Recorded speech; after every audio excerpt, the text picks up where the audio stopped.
guys, this is Courtney from Willows Bloom, and today I'm going to talk to you about what is going on in the astrology for September. And I'm super excited to chat with you guys about this and go over it for all of the signs. It's probably going to take me a second. It's my first video doing this for all of the signs for the whole month. So I'm just trying to find my footing and see how I can do it in the most timely way possible. Okay, so before I get started, I just wanted to let you guys know I'm not going to really be talking about the moons this month because I will still come out with my new and full moon videos for all the signs. So I'm going to go over that in explicit detail. Explicit? Is that the right word? I feel like that sounds the right word. I'm going to go over it in detail in the other videos, so let's not harp on it here. Okay, so let's go ahead and start off. All right, up next we have Leo and Leo rising. So for you guys, the sun for most of September is going to be in your second house of finances and self-worth and skill development. So until the 22nd of the month, you're going to be focusing mostly on this area of your life. That means that certain themes will come up that kind of trigger that area, that trigger your self-esteem, that trigger you to make more money, or to focus on that at least, or to develop your skills in order to make more money. And then on the 22nd, the sun moves into the third house, and this is when things will probably start picking up and get a little bit busier for you. You're likely going to feel like your social life starts expanding, like you're talking to more people, you're communicating and connecting with more people. This could be a time when your relationship with your siblings becomes highlighted. Your integration into your local community also will become highlighted. So it's just a time when you're going to start to feel like the people around you are making more of an impact on your life. So I forgot to mention, I'm dividing this reading by planet. So I'm going in chronological order per planet, which means that the dates are going to seem like they're all over the place in a sense. So if you don't like this, if you don't want to hear it like this, and you want it all to be in chronological order despite what planets are involved, then let me know in the description box below. The reason I broke it up by planet is because each planet has a specific function in our lives. So even though the dates aren't fully in chronological between all the planets, just knowing the natural progression of that theme or that function can be really helpful. Okay, so on the 6th of the month, the sun is going to make a trine to Uranus. Trines are typically positive, so I'm going to interpret it that way. So having the sun in the 6th house, making a trine to Uranus in the 10th house, to me is indicating that there is some kind of financial shift coming in from your career, or maybe you develop certain skills or are entering into new layers of confidence that is ultimately going to affect your career and make a shift in your career. There's either going to be a shift in the career or in finances because of your career. I feel like this is really positive. So if you've been trying to make some kind of change in this area of your life, if you've been wanting to see certain results and feel like you've been more stuck or like you haven't been able to progress in the way that you desire, I think it's going to start coming through for you. And I just pulled the clarity card, the sun. So to me, this is saying that possibly your career direction is going to start coming together in a new way. You can start gaining clarity about, I guess like the future steps that you're meant to go in once Uranus comes into the picture and trines the sun. On the 14th, the sun is going to oppose Neptune. So on this day, it's probably going to be, you're probably going to be feeling like a little bit less sure. So if you had some realizations about your career and you had some clarity on the 6th, on the 14th, you might go back into the state of confusion. You might feel like where you once had, more confidence, you start to feel like maybe you have less confidence or you're not as sure, or maybe you don't feel as physically vital as you normally do. But this is just a short period of time. Definitely don't invest finances at this time because Neptune is in the 8th house. So on the 14th, avoid investing, like any kind of serious investments, because it might not have positive results. On the 14th, also, I guess the best way to utilize this energy is through things like meditation or rest or creativity, imagination, visualization, not trying to like push forward in a really concrete way, but allowing yourself to ride the wave of uncertainty through your creative body or creative mind. On the 16th, the sun is going to make a trine to Pluto, which is in your sixth house. So this is really, I love this when it relates to work. And for you guys, the second in the sixth house, I feel like not only relates to the job that you have, but also is going to increase your energy and increase your vitality. I think that's why I pulled at this moment the energy card, because the sixth house is the house related to our health, our physical body, just like the first house is, and then the second house is kind of like this stabilizing force, this foundational energy in our life. So the fact that these are making a trine, the sun and Pluto alone making a trine, can create a lot of ambition, a lot of drive, and a lot of energy. And then on top of that, given that it's in the second and sixth house, I feel like that's definitely going to directly translate into you having more energy in your career, more energy in your job and in your daily life. And you're probably going to feel stronger and more vital at that time. This is especially helpful because it's just 2 days after the sun opposing Neptune, when we're supposed to be resting, when we're going to be feeling more tired, when our immune systems are lowered during that time. So having this come and strengthen us like right after is, I think, a blessing. Then on the 29th, the sun is going to trine Saturn, Saturn is in your seventh house of relationships. So this can be a really positive time to start developing communication within your relationships, because by this point the sun will have moved into your third house of communication and is trining Saturn in the seventh house of relationships. So there's going to be this is kind of like the perfect time to address any issues you have with someone, to resolve conflict. You're going to have this ability to basically work through some of the harder aspects of life and of communication in a way that feels like that person isn't going anywhere, like you're not jeopardizing the relationship.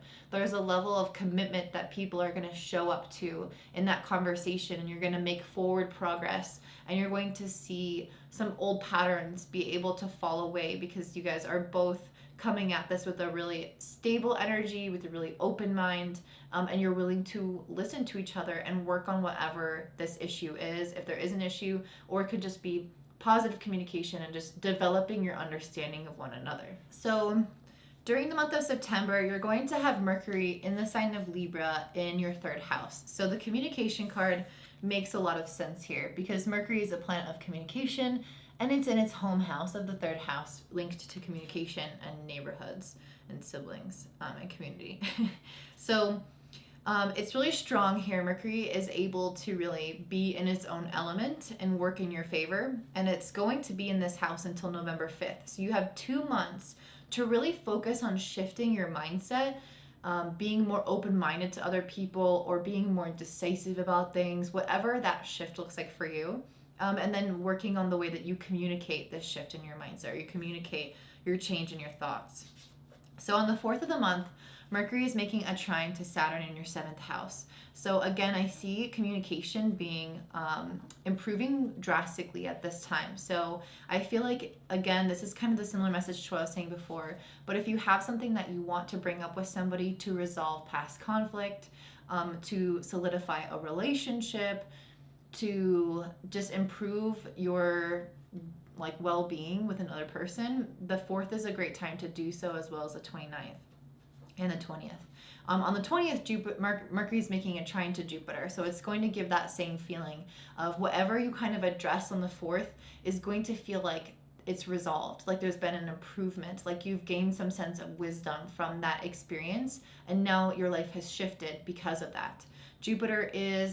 Saturn gives us the experience, and Jupiter gives us the wisdom that we can then gain from the experience and apply to the rest of our lives from a higher level, from an understanding of kind of the nature of humans and the nature of the world and the nature of ourselves. So I feel like you guys are going to be blessed with that gift of understanding other people more at this time, and more ease in the state of your relationships.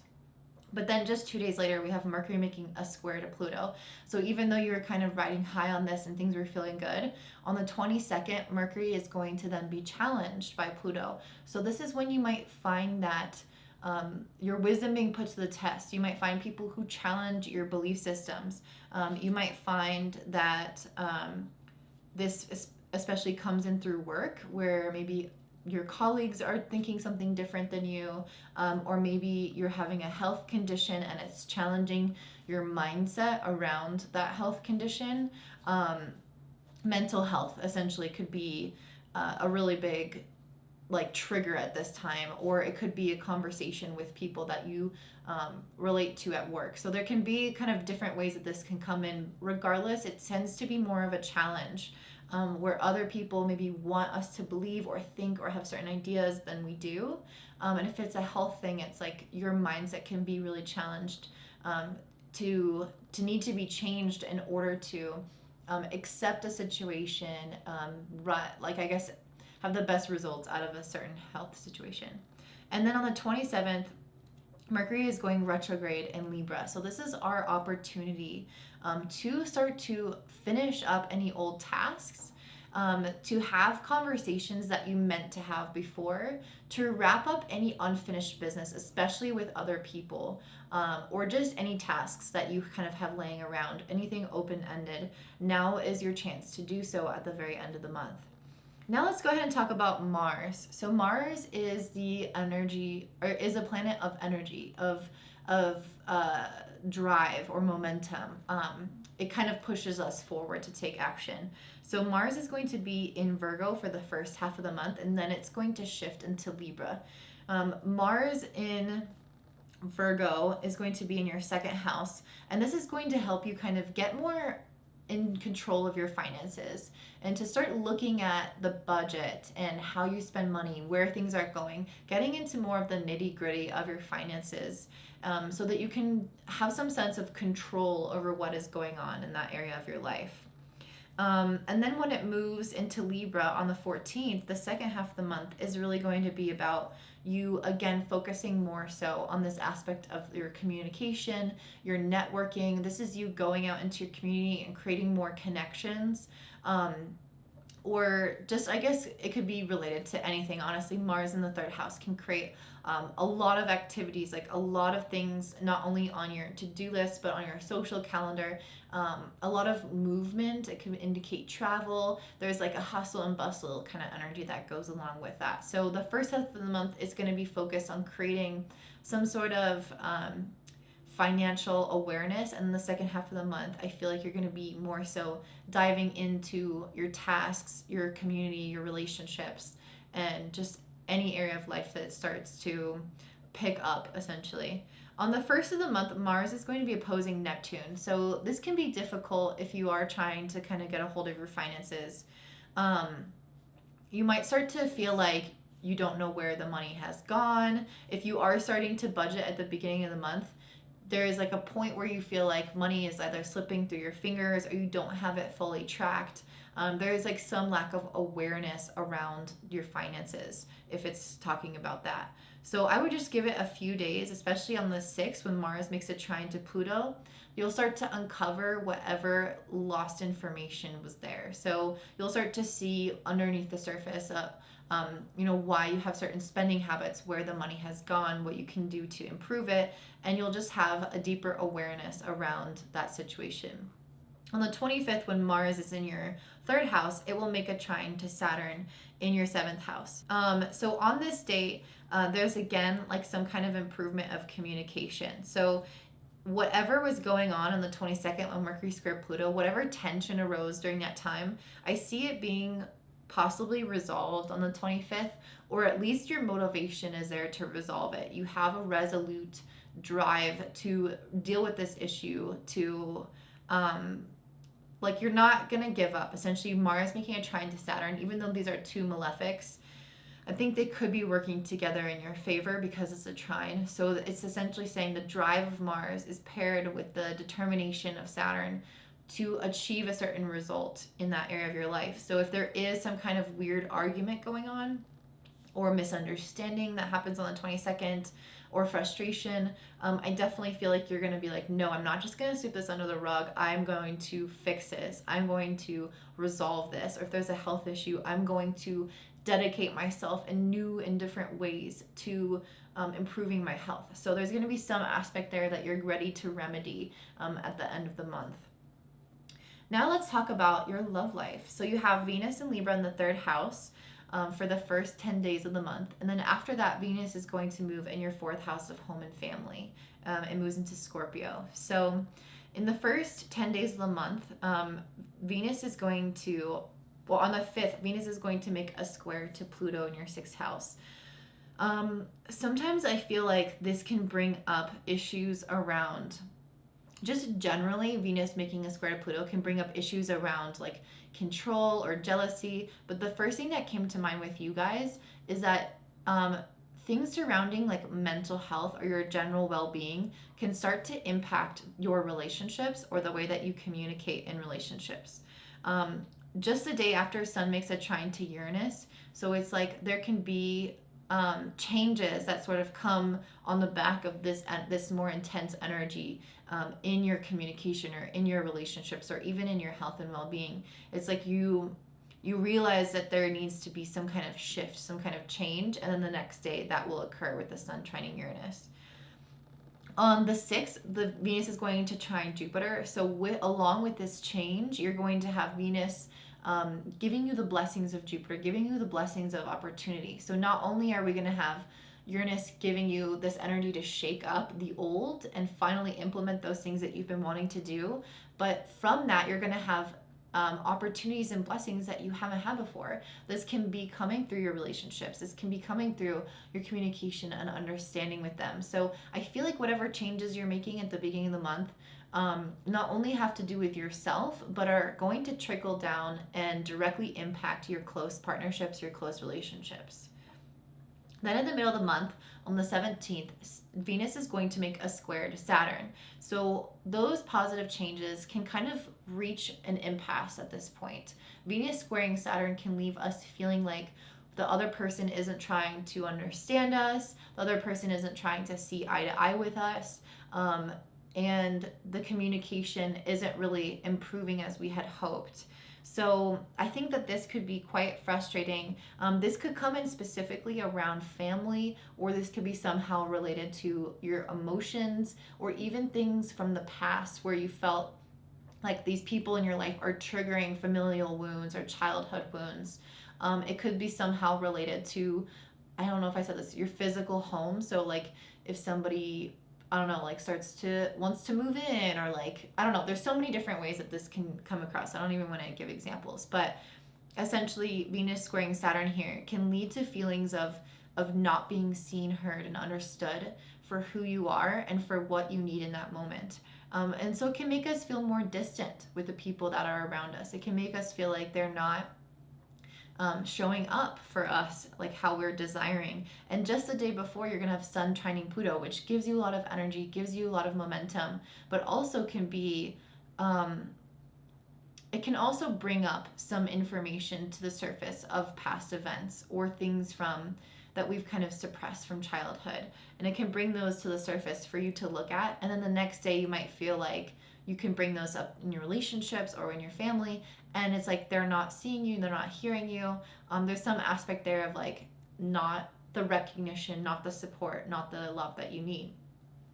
And so I think from there you're going to start to realize like, okay, I want something different. I want to make a change. This relationship needs to shift. Or this aspect of my career needs to shift even, or this aspect of how I show up in my life or show up in my family or process emotions or deal with authority figures. There's going to be something around there that you're like, after this more troubling moment, you're going to start to realize that something isn't working. And so on the 23rd, it's going to reach that point where something has to give when Venus is opposing Uranus. So Venus will be in the 4th, Uranus will be the 10th. And so this can be affecting you on a really foundational level, because the 4th and the 10th houses are home and work. And those are like 50, if not 70 or even 80% of our lives. So you can start to feel like something's got to give, something's got to shift. And one of those areas could be affected, although it could honestly trickle into any area of your life. It doesn't have to just be that. But whatever changes you make on the 23rd are going to see a sudden improvement. Because on the 29th, you're going to have Venus making a trine to Jupiter. And on the 30th, Venus is going to make Venus will trine Neptune. And on the 30th, Venus will square Jupiter. To me, this is a feeling of having things work out, of having I was going to say grass be greener on the other side, but that doesn't make any sense. It's like having the best possible outcome, or feeling like things have had a peaceful resolution, like you can just enjoy the pleasures of life now, like compassion is all around you and your relationships, like there's been some smoothing over, some understanding occurring. So I feel like whatever is happening for you guys, it can feel like this sense of healing, like you're able to bond more intimately with others, like you're able to release some anxiety, some stress, some worry, some self-defense mechanisms from the past. And I feel like finally step into this feeling of and just enjoying life to a greater extent. So that is what I see for you guys, Leo. I hope that this resonates. If it does, please like and comment down below, and I hope you have such a beautiful day. Bye.